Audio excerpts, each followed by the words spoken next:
Hey, Tim Frisch with a Frisch Perspective here, bringing you analysis, reviews, and fun from a Christian nerd's point of view. In this video, I wanted to take a look at the New International Version and specifically talk about the attacks or the criticisms that are often leveled against the NIV. And it's an interesting subject, and I'm not going to get into all the details here, but I wanted to give a kind of a general response to this subject and show some interesting examples for you. But the reason I bring this up is because out of all the modern translations of the Bible that are out there, I would say that in evangelical circles, the one that tends to get the most criticism and flack would be the New International Version. And people who like the NIV, I think sometimes they're curious about that. They wonder why. They're even bothered by that. You know, why do people attack the NIV so much? And then other people, they just don't know why, or maybe they think it's justified that the NIV gets attacked. They might think it's worse than other translations. There are obviously different opinions on this, but I just thought it would be good to take a look at it and really address this question: are the attacks against the NIV justified? Are they fair attacks against the NIV? And should it be maligned as much as it is in evangelical circles, or at least in certain evangelical circles, definitely those who are really conservative, those who are concerned with issues of cultural accommodation, maybe have great concerns about how literal a Bible translation is. So what I've done is I've grouped the complaints about the NIV into three categories, just to kind of break it down, but also address it a little bit. And the first category would be textual basis, the second would be translation philosophy, and the third would be gender language. So the first one, I think we can answer that fairly quickly here, textual basis. And the criticism is that the NIV does not use the textus receptus in the New Testament. It uses the critical text. But what I would say about that is other modern translations do the same thing. So if you look at the English Standard Version, the New American Standard Bible, they're really very similar to the NIV in their textual basis and what they're using to translate.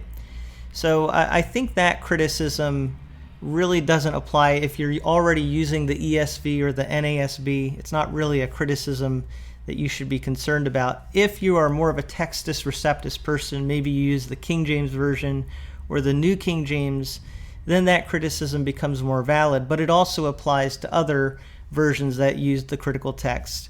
So that's what I would say about that. Now, that's a whole debate and an issue in and of itself, but what I would say generally is that we definitely can make use of Bibles that are based on the textus receptus, and we can make use of Bibles that are based on the critical text.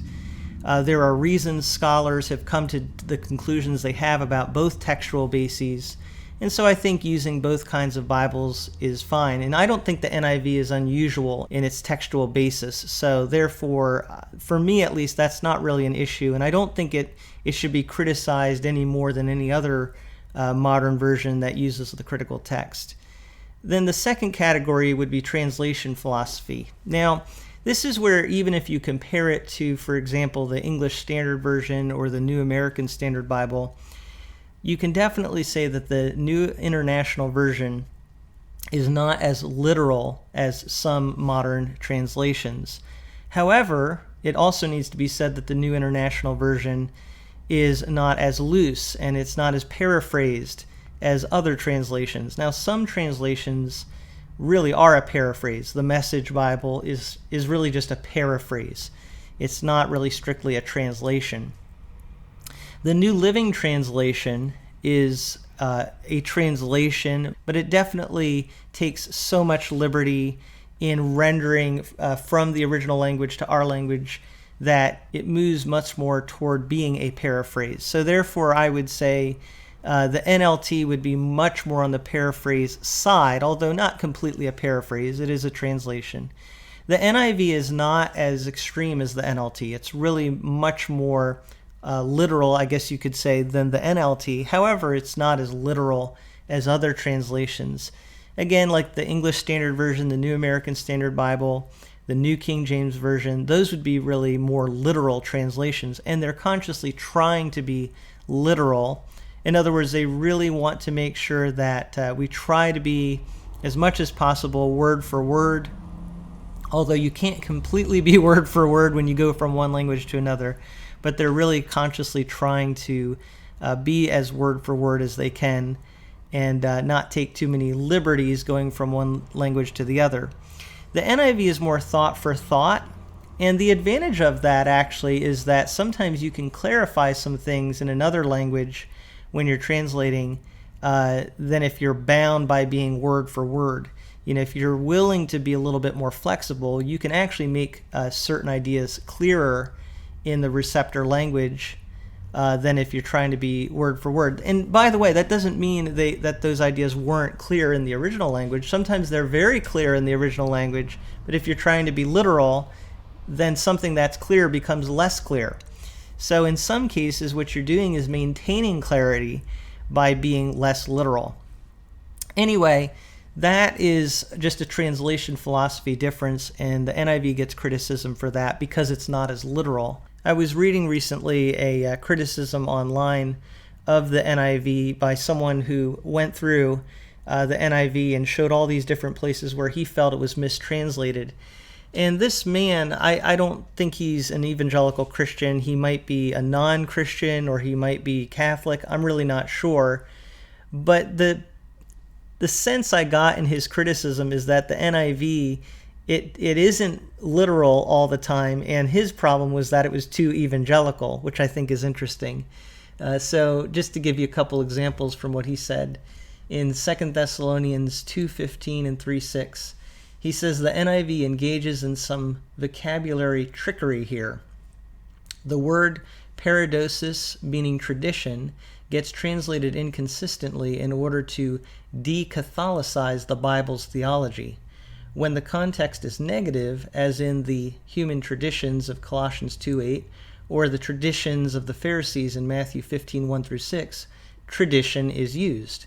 When the context is positive, as in these two instances, which read, the teachings we passed on to you and the teachings you received from us, respectively, the NIV uses the word teachings. The NRSV, by contrast, consistently and correctly translates this word as tradition. One thing you see there is the advantage of a literal translation, that it's much more consistent in how it translates a word. But the NIV is being criticized for not using the word tradition in a positive sense. It changes that concept to teachings, and the reason being that tradition could be misunderstood by some people and misapplied. But the criticism he's making is that that's an evangelical bent to the translation. He says they're trying to de-Catholicize the Bible, is the way that he puts it. That's interesting. Another example I'll show you from his criticism is 1 Peter 4:6. He says, this enigmatic passage correctly reads in the NRSV as, for this is the reason the gospel was proclaimed even to the dead. The possibility of salvation after death obviously conflicts with evangelical theology, so the NIV has changed it to read, for this is the reason the gospel was preached even to those who are now dead.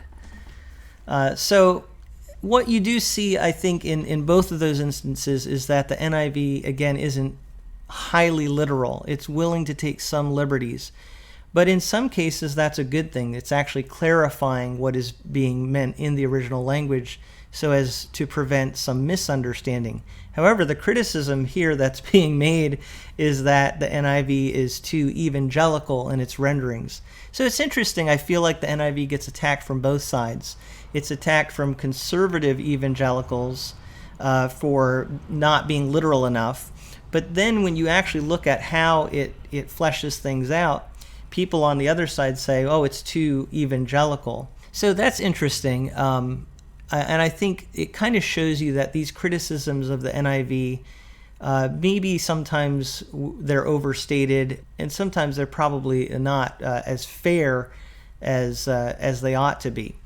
So that's another area where the NIV is criticized, is in translation philosophy. And I would say we definitely need to try to be fair in how we assess that. And yes, I like more literal translations. However, I think there is validity in having a translation that is not highly literal. It's good to pair something like the NIV with a more literal translation, and you get a balance there.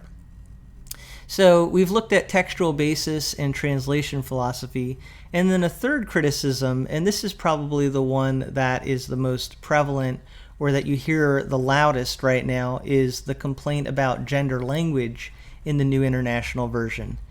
And what happened is the New International Version was completed in the late 70s, early 80s. So the common New International Version edition that people have used over the years was the NIV 1984. But then they did updates to it. And actually, I read that in the mid to late 90s, there was an update of the NIV produced in England called the New International Version Inclusive Language Edition. So that's where controversy started to get stirred up, is when the NIV began to move toward gender inclusive language. Now that edition, the Inclusive Language Edition, never came out in the United States.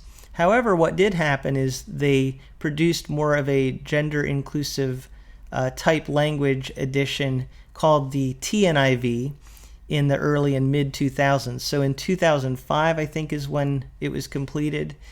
Today's New International Version came out. So that's an update of the NIV that did have a more gender inclusive approach to the translation. And then that met with criticism in the United States. Again, conservative people, they have a problem with this, and it's not as literal. So, I mean, there's definitely issues there that cause debate. So in 2011, the NIV came out with its latest edition, the NIV 2011. It's really the NIV that you see on the shelves today. And it was dialed back a little bit from today's New International Version in terms of its gender inclusive language, if we want to call it that. But it still has more gender inclusive language than the original NIV. So all that to say that that's been a big point of debate and criticism among some Christians, especially more conservative evangelicals. They have an issue with that. And I would say it is probably the most legitimate concern out of the different criticisms that I've talked about. But I still would say it's not as extreme as people make it out to be. The New International Version, I wouldn't call it a full-on gender-inclusive version of the Bible. To some degree, what's happening is translators want to be more accurate, that if a biblical writer was referring to men and women, they want it to say something in English that reflects that it's referring both to men and women. However, the NIV probably goes a little bit further than that in some ways. And let me give you an example here. So this is one example showing the change from the NIV 84 to the NIV 2011. 1 Kings 9:5 says, "I will establish your royal throne over Israel forever, as I promised David your father, when I said, you shall never fail to have a man on the throne of Israel." So that's how the NIV originally read.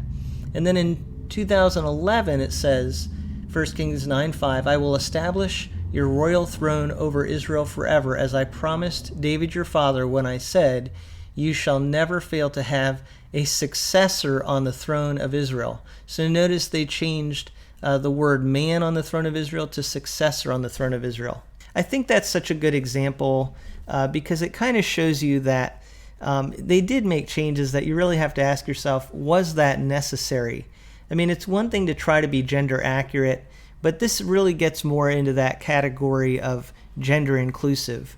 I mean, if the Hebrew word was man, and it's talking about you will never fail to have a man on the throne of Israel, clearly what we see historically is that God intended for there to be kings in Israel, and ultimately he promised a Messiah, a king, a man. But for some reason, the NIV felt that that was too masculine, and so they just changed that word to successor. So that's an example where, okay, did they really need to do that? But again, I think this point of how gender language is used in the NIV can be overstated, because when you're talking about a gender-inclusive translation, in my mind, that's where you're really going to the extent of just trying to take everything you can and make it gender neutral. And I don't see that necessarily in the NIV. So a good example would be 1 Timothy 3, where it's talking about overseers or pastors. And it says in the NIV, here is a trustworthy saying, whoever aspires to be an overseer desires a noble task. Now the overseer is to be above reproach, faithful to his wife, temperate, self-controlled, so on. So you can see clearly there it is talking about a man. He's to be faithful to his wife. It uses other pronouns there. He must not be a recent convert, or he may become conceited. So it's definitely male-oriented there, male pronouns, talking about a man who has a wife, and that's talking about a pastor. The only way you could criticize this NIV passage is in verse 11, where it says, in the same way the women. Traditionally, Bible said, when it was talking about deacons, their wives. But here it translates it as the women are to be worthy of respect. And that's in the context of it talking about deacons. And then in verse 12, it says specifically a deacon must be faithful to his wife. So again, even though it translates that as women instead of wives, it goes back and it says a deacon must be faithful to his wife. And also, it's interesting, if you compare this passage in the New American Standard Bible, it's really very similar. And it does say in the New American Standard, women must likewise be dignified. It doesn't say deacons' wives there. It translates that as women. So what the NIV is doing in this passage is not really any different than what you see in the New American Standard Bible. Overall, I don't see any kind of gender-neutral bias here in this passage. And this would be a passage where you could really try to do that. I'll actually show you an example. If you look at this passage in the Common English Bible, comparing it to the NIV, here's how it reads. This saying is reliable. If anyone has a goal to be a supervisor in the church, they want a good thing. So the church's supervisor must be without fault. They should be faithful to their spouse, sober, modest, and honest. They should show hospitality and be skilled at teaching. They shouldn't be addicted to alcohol, so on and so forth. And what you're seeing there clearly is an effort to avoid masculine referent. So they are saying, instead of translating this as Paul was talking about pastors, and he's talking about being faithful or having one wife, right? Because this is a man who has a wife.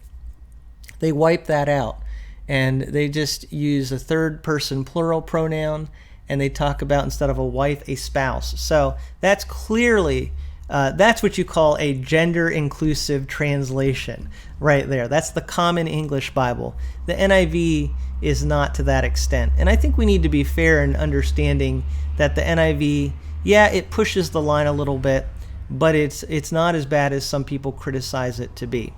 So here's my conclusion in all of this. I do think that the criticisms of the NIV can be overstated, and it kind of makes me sad, because I think the New International Version probably gets more criticism than it really deserves, and some of that criticism is unfair and overstated. And it's a good translation. As I showed you, it's actually evangelical in its bent. So if you are an evangelical Christian, it's really not a translation you should be concerned about or negative toward.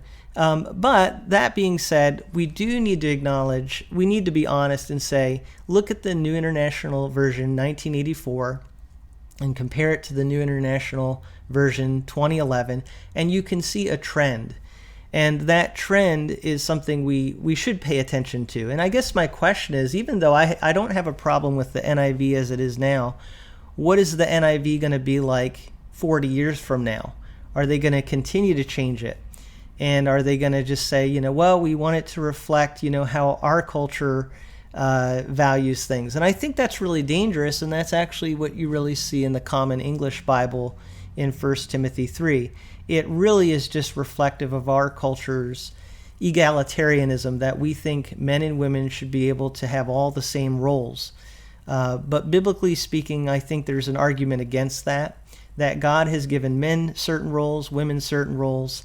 And I think when you begin messing with translation to the extent that you change how God intends for things to be because of your cultural sensitivities, that really is a problem. So I hope that the NIV never goes in that direction.